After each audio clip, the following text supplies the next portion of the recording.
Տերն ընտրել է ինձ նմանին, որ իմ ձեռքով իր գործն անի։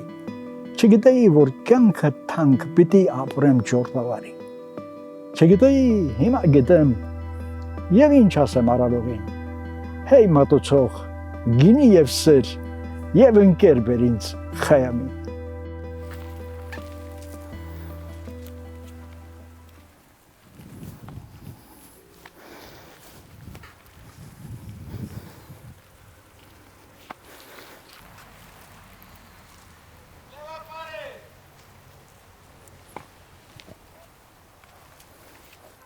Մանկոց զբաղվել ենք այդ գործով։ Տեսնում ես ծնողները նախ պապ ու տատս ինչպես են արել, հետո հայրս, մայրս ինչպես են արել։ Սովորում ես։ Սա մեր կյանքի մասն է։ Ինչքան ինձ հիշում եմ, մեր գյուղացիների սնվելու առաջի պարագաներից մեկը հենց կարտոֆիլն է։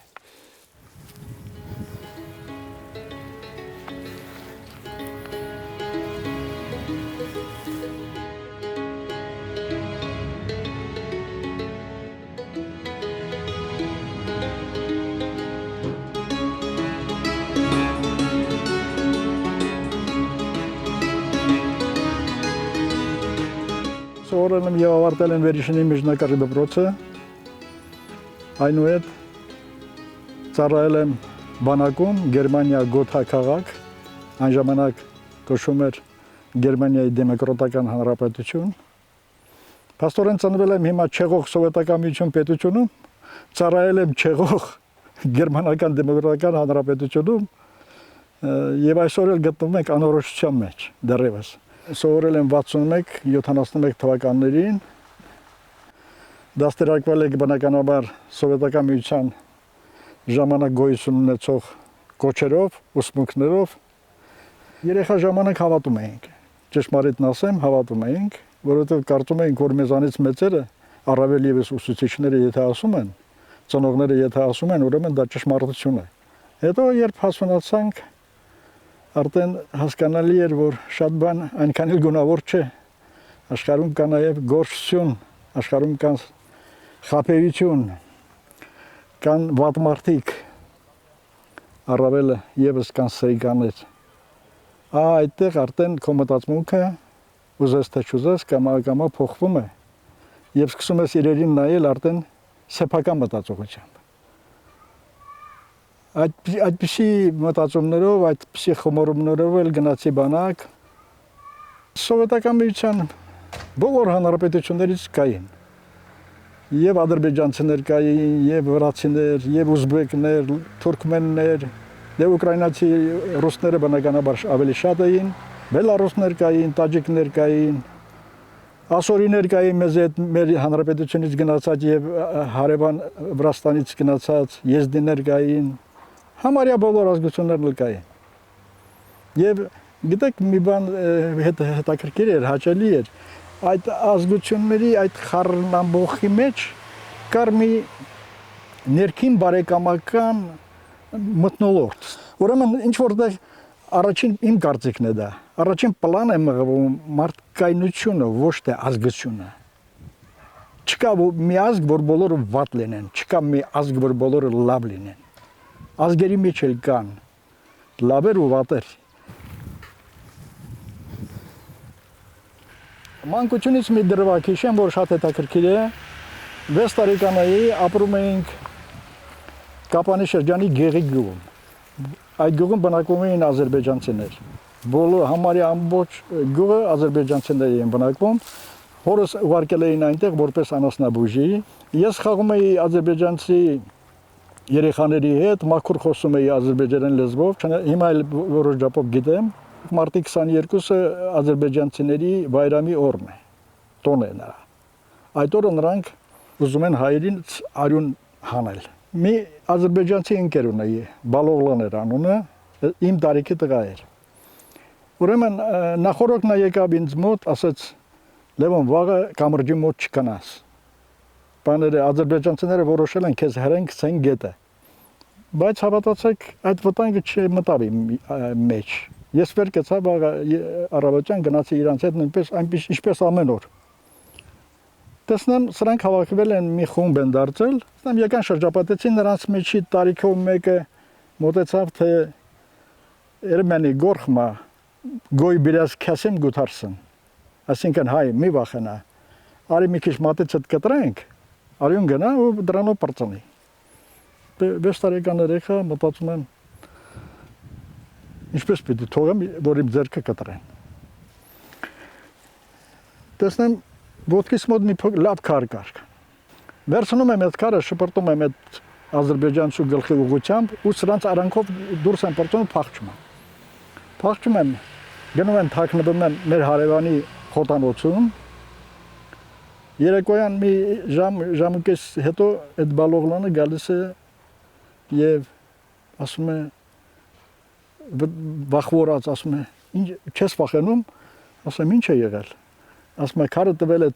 ադրբեջանցու ճակատը բացել է, արյունը չեն կարողանում կանգնեցնել։ Ասում է քեզ համար վատ է լինելու, շատ վատ։ Ասում է ես մեր ազգը գիտեմ։ Վերջի կարճ կապեմ, դրա ծնողները երեկոն գալիս են մեր տուն, իմ ծնողներն ասում են երեխային շտապ ուղարկեք ձեր գյուղ։ Ինչու պատմեցի այսքանը։ Այդ բալոլանը նույնպես ադրբեջանցի էր,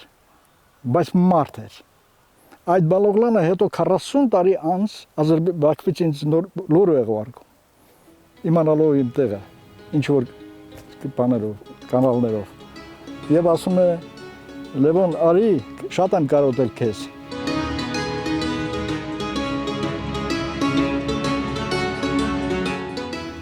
Սովետական միության քանդումը մի ինչ որ հրաշք բաներ, անհավատալի բաներ, որ մեզանից երևի ոչ մեկը չէր հավատալ, որ հնարավոր է այդ հսկա կայսրությունը, այդ հզոր հսկա կայսրությունը հանկարծ մի օր փլուզվի։ Բայց դա էլ եղավ։ Այդ դրանից հետո հիշեցի մեր Թումանյանի այն մի ուրիշ խոսքը, որ ասում է աշխարհում հաստատ մի բան կա մենակ, այն է որ հաստատ ոչ մի բան չկա։ Կայսրություններ են եղել աշխարհում, դարբեր դարերում կայսրություններ են եկել, կայսրություններ են փլուզվել, մեջտեղ մնացել են մեծ մտածողների խոսքերը, գործերը եւ թույլ մարդկանց ստորություններն ու դավաճանությունները։ Այսօր էլ կարծում եմ այդպես։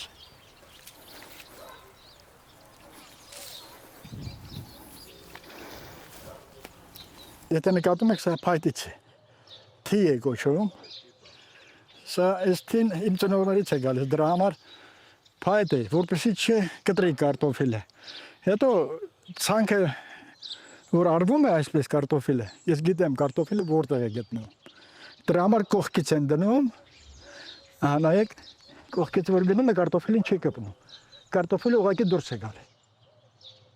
Այսա թաղի մեջ։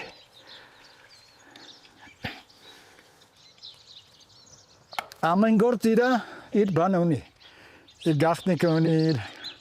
մոտեցման եղանակն ունի։ Մանկուց զբաղվել ենք այդ գործով։ Չեմ էլ կասել, չես էլ կարող ասել երբ ինչպես։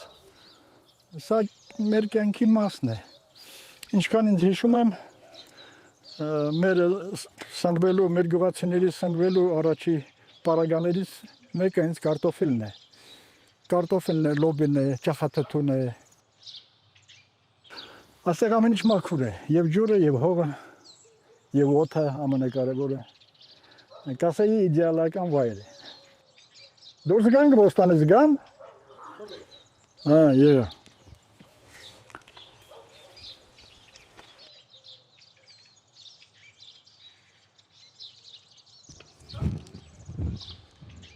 Երեսունհինգ տարի ապրել եմ սովետական միությունում, 35 տարի ապրում եմ, այս չգիտեմ ինչ տարիներին։ Սովետը կարող էր չքանդվել, Սովետը կարող էր հզորանալ, թաքուն կոռուպցիան սովետական միությունում այնքան էր աճել, որ գերհարուստները, մարդիկ, որոնք իրենց գումարները արդեն ոչ թե թվերով էին հաշվում, այլ կուբամետրերով էին իրենց գումարները իրենց, վախենում էին, որ հանկարծ կորցնեն իրենց հարստությունը, ավելի լավ է երկրի քանդեն, իրենք պահեն իրենց հարստությունը։ Ես քաղաքագետ չեմ, հնարավոր է նաև սխալներ անեմ այս ասպարեզում, բայց սա իմ մտածածն է, չգիտեմ։ Սխալներ շատ կային, հսկողությունը թույլ էր, վերահսկողությունը թույլ էր, չկար կազմակերպվածություն արդյունաբերության մեջ։ մշակելու, վերամշակելու ավելի բարձր գներով վաճառելու ընդունակությունը չունեին։ Դա իմիջիալից դա շարունակում է մինչև այսօր։ Դրա համար է որ արևմտյան երկրները Ռուսաստանին անվանում են նավթաբազա կամ բենզակալոնկա։ Այսինքն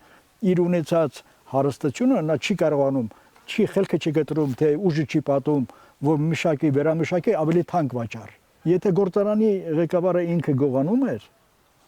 ինչ որտեղ երևի պարտք էր զգում չգողացողների հանդեպ, թողում էր որ նրանք էլ գողանան։ Մի քիչ կարող է երեխայական հնչի, բայց իրականում դա այդպես էր։ Կառույցը, որտեղ ես շինարար եմ, մի քանի տարի աշխատել եմ շինարարությունում։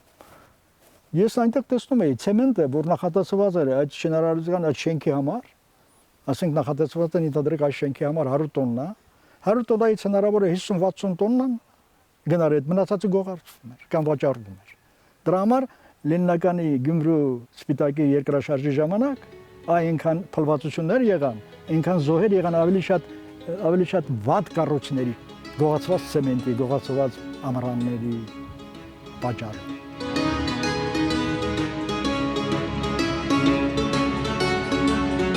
Շատ թերություններ ունենալով հանդերձ, կարծում եմ ունեցել է նաև այնպիսի լավ բաներ, որ կարելի է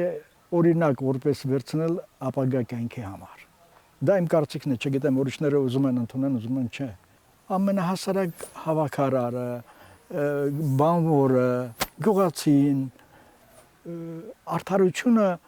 որոնելու, իր արդարությունը պաշտպանելու համար կարծում էր, որ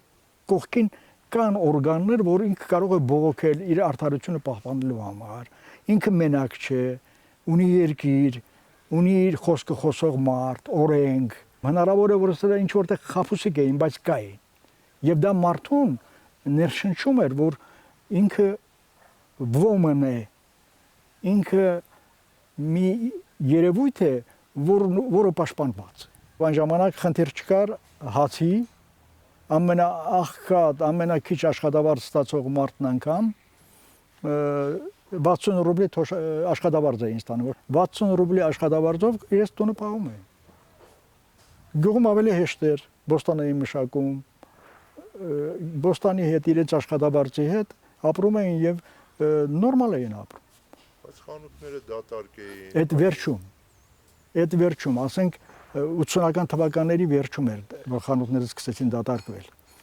Դա ես կապում եմ անհեռատես Գորբաչովի հետ, որովհետև սովետական միությունը պետք չէր արևմտյան երկրներին։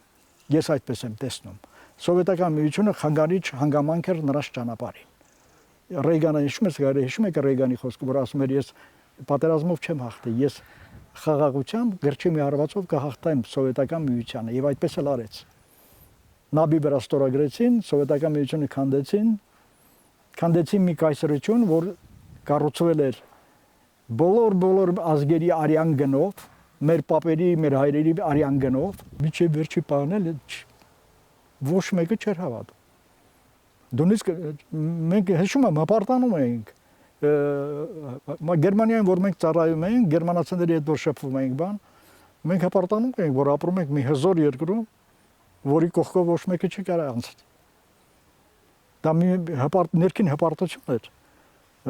Սովետական միությունը մենք կոչում էինք մեր հայրենիք։ Իրականում դա այդպես էր։ Գրչի մի արվածով դարձանք ինքնիշխան երկիր, ասենք։ Բայց մենք չունեինք այն հզոր բանակը ինքնապաշտպանվելու։ Մենք չունեինք այն վարչական բաներում պաշտոնյաները, որոնք կարող էին ճիշտ կերպով երկրի ղեկավարել, զարգացնել։ Մենք դեռ գտնվում էինք հեղեղուկ վիճակում, որպես երկիր։ Այդ նույնն է նայում մնացած հանրապետությունները։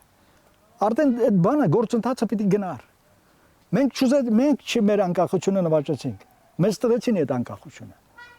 Մեզ պարտադրեցին այդ անկախությունը։ Դու չէիր կարա չգնայիր։ Սա գոյության հարց էր, լինել չլինելու գոյության հարց էր։ Դու որ չուզեիր, քեզ տալու էին ուրիշ։ Այդ վտանգը կա։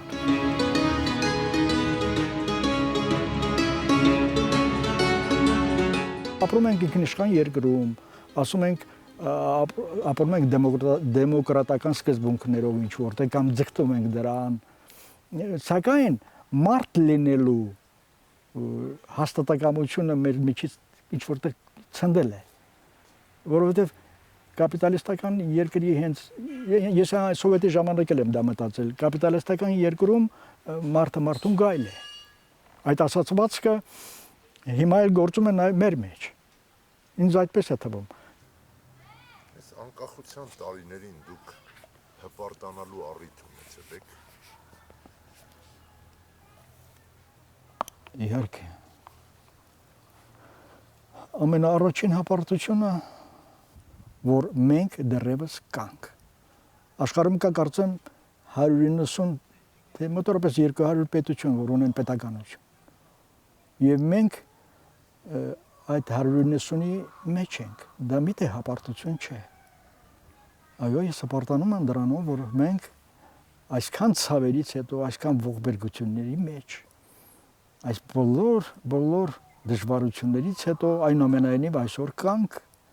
ունենք մեր պետականությունը, մեր հիմնը, մեր լեզուն, մեր տառը։ Ես մի քիչ ինձ կարգի բերեմ։ Դա մեր պարտքն է պահել, զարգացնել,